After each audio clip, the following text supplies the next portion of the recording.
பேசில் ஜோசஃபோட நடிப்புல திரையரங்குல வெளிவந்து ரொம்ப அருமையான ஒரு வரவேற்பை பெற்ற படம் தான் பொன்மேன். இந்த படம் ரீசெண்டா ஓடிடில இந்த வாரம் தான் ரிலீஸ் ஆச்சு. ஓடிடில ரிலீஸ் ஆனதுக்கு அப்புறமும் தியேட்டர்ல ரிலீஸ் ஆகி இத்தனை நாள் தாண்டின அப்புறமும் படத்துக்கான ஹைப் இன்னும் குறையவே இல்லை. அப்படி முக்கியமான காரணம் என்னன்னா, இந்த படம் சொல்ல வர விஷயமும் அது சொல்லப்பட்ட விஷயம் தான் ஹைலைட். டவுரிய ஒரு பிரச்சனையா எடுத்து பேசப்பட்ட படங்கள் நிறைய இருக்கு. ஆனா அந்த அணுகுமுறையில இந்த படத்தை அணுகாம வித்தியாசமான ஒரு கோணத்துல அணுகி எப்படி எல்லாருமே இந்த ஒரு பிரச்சனைக்கு விக்டிமா இருக்காங்க அப்படிங்கறத ரொம்ப யதார்த்தமா காட்டின படம் தான் பொன்மேன். இந்த படத்தோட டைரக்டர் ஒரு டெபியூ டைரக்டர் அப்படிங்கறத நம்பவே முடியல. லீடிங் புரோட்டகனிஸ்ட் கேரக்டர்ல வர பேசில் ஜோசஃபோட நடிப்பை பத்தி நம்ம சொல்லவே தேவையில்லை.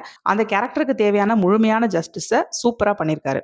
எல்லா கேரக்டர்ஸுமே எழுதப்பட்ட விதம் ரொம்ப அருமையா இருக்குது. லீடிங் புரோட்டகனிஸ்ட் கேரக்டரான பேசில் ஜோசப் பாத்தீங்கன்னா ஒரு அடாவடியான விதத்துல அந்த நகையை அவங்க திருப்பி வாங்க வேண்டிய ஒரு சிச்சுவேஷன்ல இருந்தாலும் மத்தவங்களுடைய கஷ்டத்தை எப்படி புரிஞ்சுக்கிட்டு அதை டாக்டிக்கலா அப்ரோச் பண்றாரு அப்படிங்கறதான் கதையே. லிஜோமோல் ஜோஸ் ஃபர்ஸ்ட் ஒரு ரொம்ப ஷையான கன்சர்வேட்டிவான ஒரு பிரைடா நமக்கு காட்டப்பட்டாலும் அவங்களுடைய டிரான்ஸ்ஃபர்மேஷன் சூப்பரா கதையில சூடு பிடிக்குது. அவங்களோட சகோதரரா வரக்கூடிய அந்த கேரக்டரும் கூட முதல்ல ஒரு அடாவடியான கோவக்காரரான எந்த விதமான ரெஸ்பான்சிபிலிட்டியும் இல்லாத ஒரு கேரக்டரா காமிச்சாலும் போக போக லைஃபை எப்படி புரிஞ்சுக்கிட்டு யூட்டர்ன் அடிக்கிறாரு அப்படிங்கறதையும் ரொம்ப சுவாரஸ்யமா காட்டியிருக்காங்க.